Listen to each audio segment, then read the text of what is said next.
So that's what we're going to be working on over the next several segments.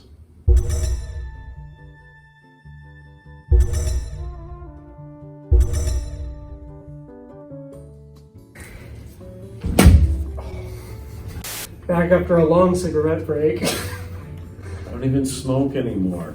You were going to talk about the beavers that were trapped on the land? So the point of the beaver was like their fur. I mean, it was like mostly just like a luxury product. And this is something the Dutch were really into, because remember, the Dutch became fabulously wealthy, and everybody wants all the money, all the bling that comes from having the beaver trade.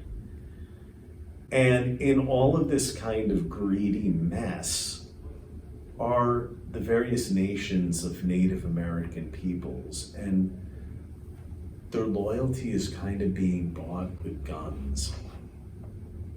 And then at the same time, there's missionaries, and some of them are Anglican, some of them are Roman Catholic, some of them are Dutch Reformed. And sometimes these stories come together. So one time, St. Isaac Jogues was taken captive by a group of the natives, and it was the Dutch Reformed who helped get him sprung. So these things are all kind of coming together and confusing. And at the same time, the Mohawk people, even before the beaver stuff, they were kind of the wealthy among the tribes because of the traded flint, which of course makes fire. And so they already had kind of a prominence and a wealth to them.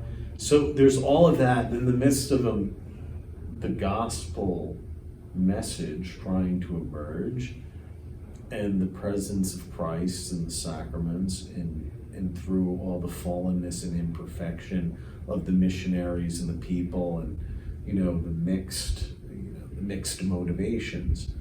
But we have these martyrs who, even though they came in kind of on the backs of some of that, they still, their bottom line, like Jogues drawing on the tree, the cross, in the holy name of Jesus.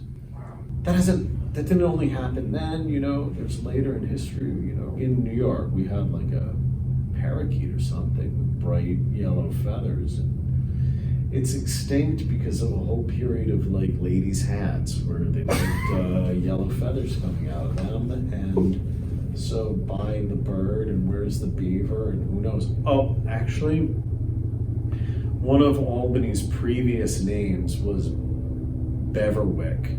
It basically means beaver town. Maybe just reconnect to this special feast of the North American martyrs and beavers.